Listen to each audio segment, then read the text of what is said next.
hari ini umat Islam harus secara serius mengangkat persoalan-persoalan yang senyatanya berdampak kepada kesehariannya.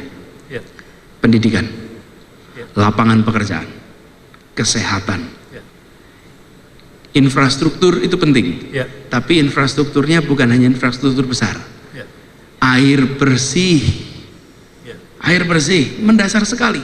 Jadi saya membayangkan ke depan, kalau fokus kita juga memberikan keseriusan bahwa proses politik itu bukan hanya untuk mendapatkan kekuasaan, tapi proses politik itu adalah untuk menggunakan kekuasaan bagi kemaslahatan seluruh bangsa. Di situ proses politik itu. Sehingga ketika umat Islam berpolitik untuk menghasilkan sesuatu, untuk mendapatkan perubahan. Lihat apa yang terjadi di Turki, fenomena di Turki. Kenapa orang seperti Presiden Erdogan disegani, diikuti, meskipun belum tentu secara ideologi setuju dengan Erdogan. Tapi ketika ditanya, Anda mau pilih, saya pilih dia saja. Saya tidak cocok.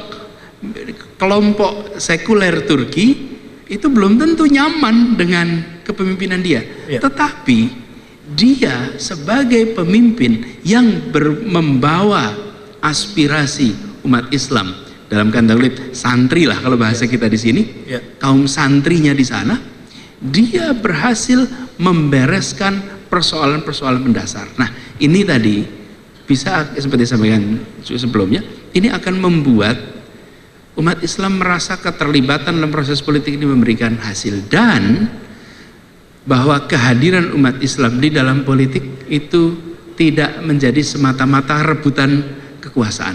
Kalau rebutan kekuasaan yang diceritakan oleh Bung Fadlizon, kalau rebutan kekuasaan, maka saat itu ngotot Ki Bagus Hadikusumo tidak akan berubah, tidak akan. Kenapa? Tapi mereka sadar bahwa ini bukan semata-mata secara simbolik. Secara simbolik itu hadir Islam dengan 7 kata di dalam Piagam Jakarta, dan kita perlu garis bawahi bahwa sila yang menjadi sila pertama kita yang tadi disebut ini mencerminkan sebuah spirit tauhid yang barangkali sulit cari negara demokrasi manapun yang tidak berdasar agama dengan spirit tauhid seperti kita. Nggak ada. Tauhid itu hadir, dan ini tidak muncul di tempat lain. Ketuhanan yang Maha Esa itu jelas, kata Esa itu. Ini menggambarkan bahwa mereka menginginkan sebuah negara yang menghadirkan, nih yang katakan mereka, memajukan kesejahteraan umum, mencerdaskan kehidupan bangsa, melindungi segenap tumpah darah, terlibat dalam perdamaian dunia. Itu 4 itu yang mau dihadirkan. Jadi apapun identitasnya, mereka bilang oke dah, yang identitas kita pinggirkan dulu, tapi 4 inilah kita menghadirkan. Nah sekarang menurut saya ini PR kita, bahwa perjuangan politik bukan untuk menempatkan semata-mata sehingga merasa alhamdulillah ada yang sama. Seperti disampaikan, orang milih itu 2, karena sesuatu yang dia merasa sama dan sesuatu yang dia harapkan. Sama itu bisa jenis kelamin, bisa agama, bisa suku, bisa kebiasaan, macam-macam kesamaan. Nah tetapi kita sudah harus melampaui itu. Dan saya melihat bangsa Indonesia hari ini sudah makin siap, dan umat Islam sudah menunjukkan kematangannya berdemokrasi. Tadi Ustadz Jazir menyebut bahwa kita mengalami krisis kepemimpinan. Kemudian Pak Anwar Abbas menyebut soal keadilan ekonomi.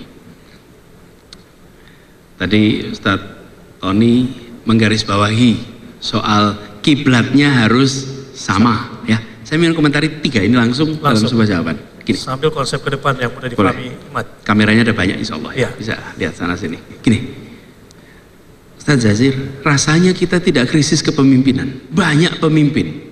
Karena pemimpin itu siapa sih?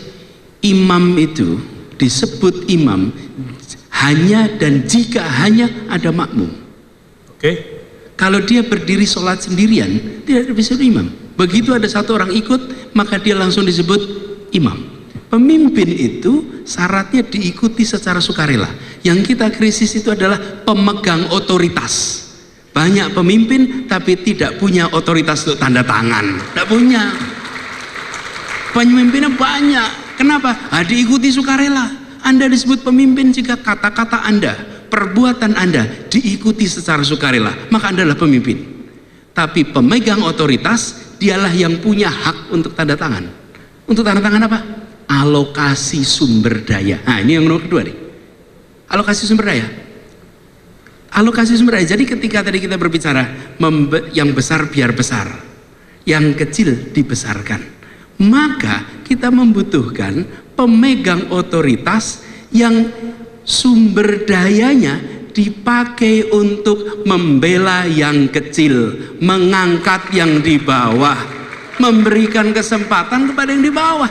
Lah untuk apa Anda diberikan kesempatan tanda tangan jika tanda tangan yang Anda miliki itu tidak dipakai untuk janji konstitusi kita, melindungi, memajukan kesejahteraan umum, mencerdaskan. Jadi yang disebut sebagai pemimpin, pemegang otoritas itu adalah arahnya, kiblatnya konstitusi. Seorang pemimpin di republik ini, pemegang otoritas, dia harus hafal konstitusi. Ini kiblat kita yang disepakati tanggal 22 Juni 1945. Itu kiblatnya yang kemudian diresmikan tanggal 18 Agustus sesudah melewati revisi. Ini pegangannya, kiblatnya di situ.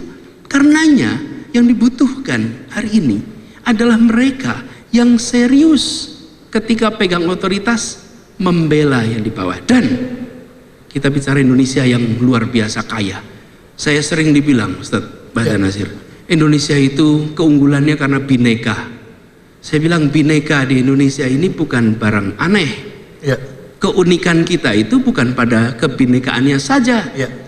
Tiongkok bineka, Afghanistan bineka, India bineka. Perbedaan kita dibandingkan yang lainnya adalah di sini ada kebinekaan, tapi di sini pula ada persatuan. Itu keunikan kita, persatuannya, bersatunya. Kalau banyaknya